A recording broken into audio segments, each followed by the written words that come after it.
What's up, everybody? Welcome back to my channel. This is your boy King Elo. Today we'll be reacting to Larry Bird's most savage moments. Go ahead, leave a like, subscribe, and comment down below, and let's get right into this video.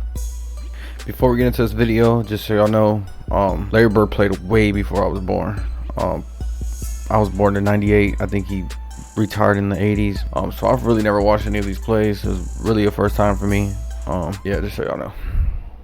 A part of the reason why Larry Bird was called legend was his brilliance as a basketball player, and the other part were his legendary and vicious trash-talking skills. Hey, that man. Bird was a killer on the court. No games. He had a foul mouth, and he wasn't afraid of anybody. Hey, why you grab him like that? This explosive combination gave birth to some of the most ruthless trash-talking stories in NBA history. So here are the 10 best Larry Bird savage moments. 1988 three-point shooting contest. The three-point shot in the NBA was first introduced in the 1979 NBA season, Larry's rookie year.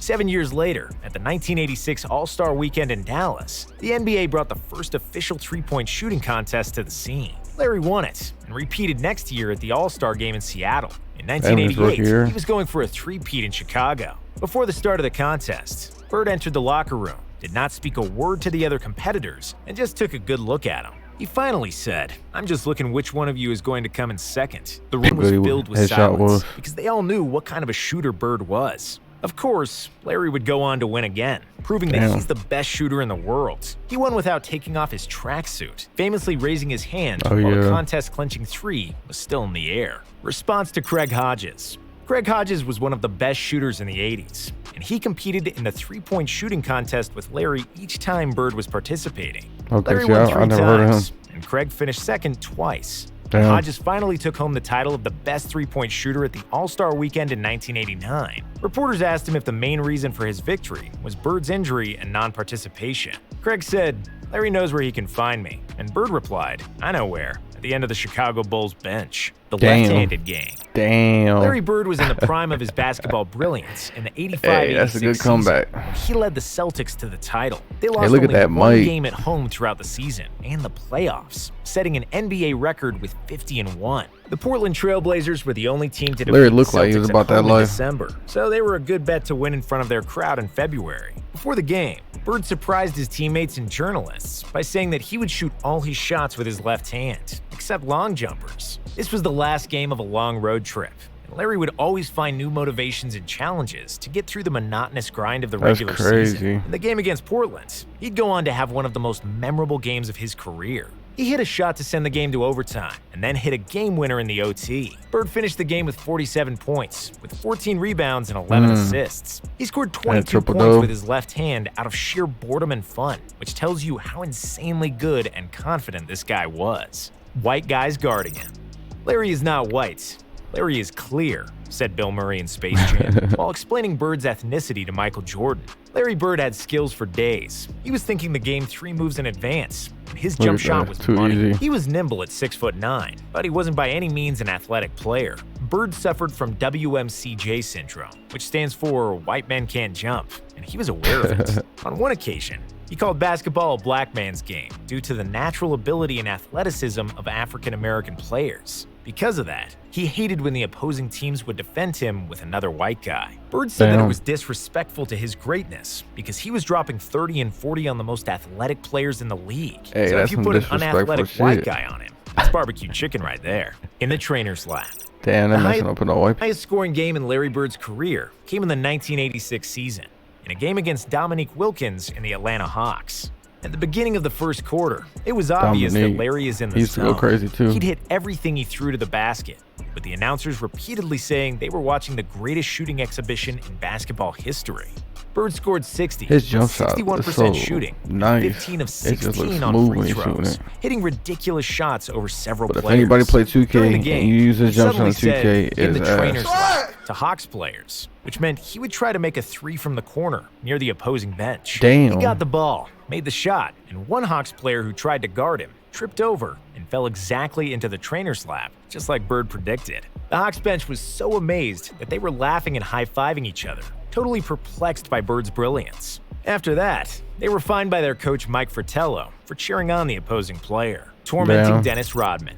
Dennis Rodman was one of the best defenders in NBA history, with quick feet, long arms, and a motor that never shut down. He was a pest, an annoying pest who never stopped guarding, provoking, and getting into everybody's face. And he used to be a nightmare for scorers around the NBA. However, when he was just starting out, he needed to get some schooling from Bird. After Larry scored 4 consecutive shots over Rodman, he opened his mean mouth and started destroying Rodman. Bird started yelling at Rodman's coach, Chuck Daly. "Who's guarding me, Chuck? Is anyone guarding me? You better get someone on me or I'm gonna go for 60. Even though Rodman was almost superglued to him in an effort to deny him the ball, Bird was at his sarcastic best. "I'm open. Hurry up before they notice nobody is guarding me."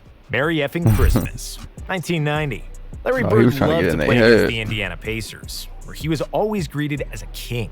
It was where the hick from French Lick grew up, made his first basketball steps, and took Indiana State University to the 1979 NCAA Finals. Damn, and the game Boston played against the Pacers played on December 26, 1990, will forever be etched in memory of the Pacers shooting guard, Chuck Rifleman Person. Before the game, Person said to the reporters, "Rifleman is in the building. I'm going bird hunting today." At the tip-off, Bird replied to Person that he has a Christmas present waiting for him. While Chuck sat on a bench during the game, Bird received the ball in the corner and shot a three-pointer. As the ball was flying towards the basket, Bird turned to Person and said, "Merry effing Christmas." The ball, of course, came in without touching the rim, torching the Suns' bench. The best teams in the NBA often coast through the regular season and can lose their edge and focus when playing against mediocre opponents. In one game against the Phoenix Suns, the Celtics lost a double-digit lead and were trailing by 2 in the final seconds. The Celtics had the possession, and they could tie the game and go to overtime, or win it with a 3. Larry knew his Celtics shouldn't be losing a game to the Suns, and he wanted to play no overtime. So he went to the Suns bench and told all the players and coaches what was about to happen. "Yeah, I'm going to bust a 3 on you guys and just go home. I'm tired of this." Unsurprisingly, he lived up to his word. As the ball was still in the air, he turned towards the Phoenix bench and yelled, "Told you so," as the ball was going through the net, following his shot against Xavier McDaniel. Xavier McDaniel was one of the most notorious NBA players in the 80s. And on the courts, he liked to get physical, like Olivia Newton-John. When he was playing for the Sonics and the Knicks, nobody was really messing with X-Man. However, Bird was not afraid of a scuffle, and there are multiple stories of Larry participating in bar fights during his NBA career. In a crowded Supersonics arena, Boston and Seattle played a close game. Hey, the way Larry be talking, he gotta know how to fight. You ain't talking like that. You don't know how to fight. Celtics coach Casey Jones called a timeout. He know what he about. Told him to just give him the ball and that the others move the hell out of the way. On his way back to the floor, Larry said, "That's exactly where I'll get the ball, and I'll score the game winner in your face." While X-Man replied, "I know you will get it there. I'm waiting for you." Bird received the ball right where he said he would and made a tough fadeaway shot. After Bird realized there was still 2 seconds left, he told McDaniel, "Damn, I didn't want to leave 2 seconds on the clock." While X-Man walked back to the Sonics bench, tormenting a young Clyde Drexler. Not Clyde. Before Clyde Drexler came into the NBA, he was one of the best players in college basketball, forming the famous Phi Slamma Jamma with Hakeem Olajuwon at the University of Houston. Drexler was selected by the Blazers with the 14th pick in the 1983 NBA draft. And even as a rookie, he was already one of the most athletic guys at his position.